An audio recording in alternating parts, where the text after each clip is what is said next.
네, 저희가 지난주에도 이 구호품을 공중에서 투하하는 문제를 가지고 이 방법이 참 비싸다, 비싼 구호 방법이다 말씀드린 거 이외에도 하늘에서 떨어뜨린 거기 때문에 이게 위험할 수도 있다. 무겁고 양 많은 구호품들이 낙하산으로만 이렇게 떨어지니까 이게 안전상의 문제가 있을 수도 있다. 이렇게 말씀을 드렸었는데 실제로 그런 일이 일어났어요. 공중에서 투하한 이 구호품에 깔려서 최소 5명이나 사망하는 사건이 있었다고 하는데 그 사건 한번 설명해 주시죠. 예, 이제 불길한 예가 항상 적중하죠.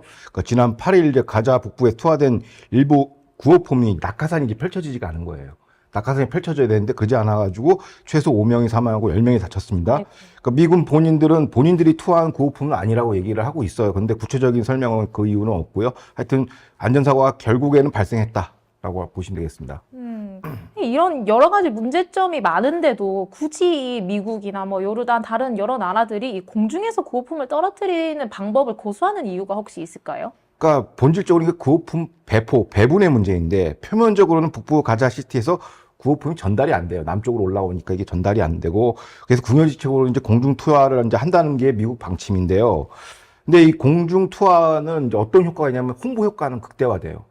미국의 그 공군 자산을 투입해서 이렇게 인도적 지원을 한다라는 쇼는 되는데 효과는 굉장히 미미하죠. 왜냐하면 이게 남성분들 군대 갔다 오신 거 알겠지만 작전에 실패해도 배식에 실패하면 영창 갑니다. 왜냐하면 배식을 못하면 안 되거든요. 근데 이거 분배하려면 그 주체가 있어요. 현장에서 그걸 배분하는 주체가 있어야 되는데 그걸 못하니까 이제 효과는 있지만 저 효과는 완전히 없지만 홍보 효과만 있는 거예요. 남한테 보여주기용 이런 거가 있어서 이게 아주 안 좋은 방식이라는 게 정평이 나 있습니다. 그런데 이번에는 미국이 이런 하늘에서 떨어뜨리는 거 외에 지중해 연안에다가 이제 직접 임시 항구까지 설치를 한다고 했다면서요? 예, 이제 바이든 대통령이 이제 국정연설 연두교서에서 이제 이러한 내용을 이제 밝혔어요. 이제 긴급 이제 연설 내용은 이제 지시사항이니까. 그래서 임시 항구는 최장 60일 정도 건설이 소요가 된다고 해요. 그 국방부 대변인은 현지 브리핑에서 임시 항구가 건설되면 하루 200만 명의 식사가 와. 이제 공급될 수 있다. 임시항구를 통해서. 그럼 이 임시항구가 뭐냐면요. 그러니까 미 해군 기동건설전대 소속 제7수송여단이 병력 1000여 명을 투입해가지고 합동해안 양육 군수지원입니다. 그러니까 이거 영어 애크로님 약자로 제일롯이라고 하는데요. 이게 뭐냐면 기존 항만 시설이 파괴를 돼서 항만을 사용할 수 없을 경우에 바다 위에다가 이제 연안 근처에다가 지상 병참석 혼잡 해소하기 위해서 이게 정박해 놓는 거예요. 그러니까 뭐 판때기 같은 넓은 판때기를 하는 건데 우리나라에서 포항에서도 이 도항 훈련을 맨날 해요. 주합니다. 그래서 사실상 뭐냐면 해상 선박에 실린 구호물자를 내륙으로 보내는 데 쓰이는 시스템으로 떠다니는 부두라고 얘기하고 있습니다. 이거 사실상 군수지원용으로 만든 거죠. 근데 공중 투하되는 건 기껏 해봐야 하루에 뭐 여지까지 4차례 했거든요. 12만 4천 끼밖에 안 돼요. 그러니까 일평균 회당 하면 6만 끼 정도밖에 안 되는데 이거는 뭐 한 번 하면 200만 명의 식사가 되니까 이제 8배에서 9배 정도 차이가 나는 것이죠. 1000명이나 병력을 투입하고 200만 명의 식사를 할 수 있는 획기적인 방법이라고 하는데 근데 이 임시항구 설치에 대해서 사실 이거 위험할 수도 있다. 군사적인 위협이 될 수도 있다라고 경고하는 목소리도 있다고요? 그러니까 본질적으로 인도적 구호 활동은요 군사작전입니다. 왜냐하면 결국은 군수 지원 플랫폼이죠. 인도적 지원 창구를 활용하는 것인데 여기서 나타날 수 있는 군사적 위협이라는 건 이런 거예요. 임시 항구 건설 과정에서 후티 반군이 미사일 공격하면 어떡할 거냐. 그 방어 그 병력이 있냐라는 게 문제가 있는데 없다라는 거죠. 최근에 이제 후티 반군에 대한 억지력이 미군이 없다는 게 입증이 됐어요. 이제는 뭐 맨날 공격한다고 하지만은 엉뚱한 타겟만 때리고 후티 반군은 아직도 때리고 인터넷 선도 끊어버리고 그러니까 이거는 억지력 없어요. 그리고 실제로 지난 1983년도 그 베이루트 해병 막사에서 헤즈볼라 폭탄 테러가 가지고 당일 테러로 241명이 전사했습니다. 그러니까 이만큼 병력만 갖다 놓는다고 좋은 게 아니라 그 호위 부대를 같이 해야 되거든요. 근데 이런 게 없기 때문에 일각에서 많은 이제 군사적 위협이 있는 것이고 또 다음이 이제 뭐냐면 이게 떠다니는 부두예요. 그러니까 판때기 여러 개 해가지고 만들어 놓은 다리 같은 큰 이제 구조물인데 여기에 이제 구호품의 이란산 로켓 부품에 구호품에 섞여가지고 오. 여기를 통해서 이제 선적이 될 수가 있다는 거예요. 그래서 검색할 수 있는 통관 시스템이 없다라는 거예요. 그 부표와 그 임시 항구에는. 그렇기 때문에 그런 위협도 있고 여러 가지 문제가 많다라고 이제 안보 전문가들은 지적하고 있습니다. 와, 그런 문제가 또 있을 수도 있군요. 근데 요즘 가자지구 상황과 관련해서 기사들을 막 읽어보면 이스라엘군이 구호품 반입을 제한해서 가자지구 북부 지역에서 아사자가 속출하고 있다. 이런 내용의 기사가 참 많이 나오거든요. 근데 이런 걸 읽어볼 때 이 구호 물자의 양, 이 절대적인 양이 혹시 부족해서 그런 상황이 생기는 걸까요?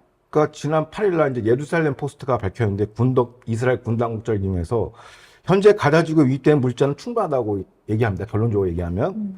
그러니까 10월 7일 학살 이전 때보다 가자지구에 공급된 물자는 오히려 50% 증가했다라는 거예요. 그럼 물량으로 따지면은 10월 7일 학살 이전에는 주당 75대 구호 물자가 들어갔다면 현재는 주당 150여 대가 지금 들어간다는 거예요. 그럼 왜 보급이 안 됐냐? 바로 하마스가 이거의 80%를 지금 장악하고 안 놔주고 있어요. 아까 말씀하신 배분의 문제이군요. 그렇죠. 결국에 배분의 문제 계속 발생하는데, 그러니까 그래서 아무리 미국이 간이 항구를 설치해서 물자 공급을 한들 하마스가 쥐고 있으면 북부에서는 기아 상태가 발생하는 것이죠. 그러니까 이거 하마스의 그 어떻게 보면 이제 물량 통제 때문에 발생된 문제이고, 마치 이제 그 말씀하신 것처럼 이제 외신에서는 막 이스라엘이 어떻게 인도적 지원을 안 하고 뭐 이런 악마로 이렇게 묘사가 되는데, 실제로 현재도 이스라엘은 가자지구에 물과 전기를 무료로 공급하고 있어요. 항상 그래 왔어요. 근데 이거에 대해서는 좀 뭐 국제사회나 언론에서 부각을 안 하죠. 안타깝다. 그리고 또 한 가지 문제가 뭐냐면, 그 앞전에 물자 배분이 공급보다 중요하다고 말씀드렸는데, 그 지난번에 한번 제가 소개시켜준 그 존 스펜서 시가전 미 육사 전문 교관 그 교수께서 뭐라고 했냐면, 인도적 구호 활동이야말로 가장 복잡한 군사작전이라는 거예요. 그래서 구호품에 주민들이 어떻게 달려들면은 질서가 없으면 막 달려든다는 거예요. 그래서 이라크 전쟁 당시에 병사들이 발포를 하고 있어요. 그러니까 왜냐하면 민간인들이 폭도로 돌변하는 것이죠. 그러니까 안전한 구호품 배포를 위해서는 안전지역 확보, 질서유지권이 생명이라는 겁니다. 그러니까 아무 때나 이렇게 하면은 이제 하마스 외에도 민간인들끼리 서로 이제 이거 갖고 싸운다라는 거예요. 거의 뭐 사륙전에 가까울 정도로 난동을 벌인다고 하는데, 그 이거 민간이라는 사람들도 전시가 되면 이제 이렇게 폭도로 돌변하거든요. 그래서 질서 유지권이 중요하고, 이른바 홉스의 그 만인에 대한 투쟁 상황이 벌써지는 겁니다. 그래서 IDF가 신속하게 가자지구를 평정해서 안정화 시켜놓고 민사작전을 해야 돼요. 그래야 주민들을 살릴 수가 있어요. 근데 바이든 행정부는 IDF의 발목을 잡으면서 그 무질서한 폭도 상태를, 이 케오스 상태를 그냥 방치하는 겁니다. 그러니까 사실상 하마스의 권력을 간접 지원하는 그런 효과도 있는 것이죠. 말씀하신 그게 지난주인가 지지난주에 구호품에 사람들이 몰려가지고 쓰러지고 뭐 밟히고 이랬던 그렇죠. 그 문제인 거죠. 압사 사고. 네네, 정확히 맞습니다. 그래서 뭐 어쨌든 미국이 이제 비싼 돈을 들여가지고 뭐 공중에서도 투하도 하고 병력 1000명이나 동원해서 이렇게 간이 항구까지 설치해가면서 가자지구 물자 열심히 넣고 있는데, 근데 이런 미국 행위가 현행 반테러법에 위반된다는 내용을 발견했어요. 이 반테러법은 테러를 방지하는 법 아닙니까?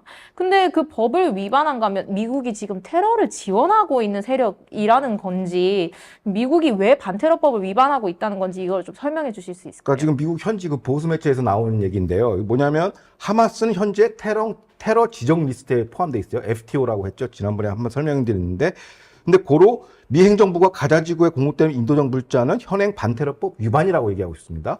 왜? 이 인도적 물자가 과거 사례로 거의 입증이 됐어요. 이제 테러로 전용된다는 게. 고로 이걸 지원하게 되면은 미 국무부가 반테러 세력이 되는 거예요. 테러 지원 국가 혹은 세력이 되는 거예요. 그래서 근데 그럼 어떻게 지금 이런 뭐 인도적 물자가 계속 들어가느냐 했더니, 우리가 문맥적으로 보면 바이든 행정부는 테러 지원생인데 어떻게 이게 가능하지? 왜냐하면 이게 미국이라는 나라가 바이든 행정부가 아무리 그렇다 하더라도 이게 좀 법치 국가 아닙니까? 그러니까 이게 왜 가능했냐면 바이든 행정부가 반테러법에 대한 면책 조항을 신설했어요. 그게 무슨 얘기냐면 지난 2021년 3월에 바이든 행정부가 출범을 했지 않습니까? 출범하자마자 서한지구와 가자지구 인도 지원은 국가안보에 기여하다. 그러니까 국가안보에 기여하기 때문에 지원할 수 있다라는 거예요. 그러니까 우리가 과거 뭐 군사 독재 정권 시절에도 그랬지만 국가안보에 기여하면은 모든 게 다 해결되거든요. 법치적으로 뭐 예를 들어서 저나 뭐 이다현 PD를 구속한다고 했을 때 뭐 인신 적부심에 관한 여러 가지 절차들이 있지 않습니까? 그걸 다 뛰어넘을 수가 있어요. 국가안보상. 얘는 국가안보상 위협적인 인물이야. 그러니까 국가안보가 어떻게 보면 만병통치약으로 작용하는 것이죠. 거기서 면책조항 하나 딱 달아놔가지고 원래는 미 국무부가 이거를 미 재무성, 그러니까 금융제재 주무부처가 미 재무성이에요. 이걸 요구했더니 야 이거 하면 우리 그 반테러법 위반으로 걸린다, 안 된다 하니까 이제 그 바이든 행정부가 이거를 이제 면책조항을 신설한 것이죠. 트럼프 행정부 당시에는 서한지구와 가자지구에 들어간 인도적 지원 3억 6천만 달러를 동결을 했어요. 그래서. 근데 이걸 풀라는 과정에서 이게 발생해서 면책조항을 집어넣었는데 최근에 이제 공화당 테드 크루즈 상원의원이 이거에 대해서 문제 제기를 한 거죠. 야, 그 면책조항 빼. 법안 원안대로 그대로 해가지고 그 면책조항을 폐기하는 법안을 지금 입법 준비하고 있다고 합니다. 그렇군요.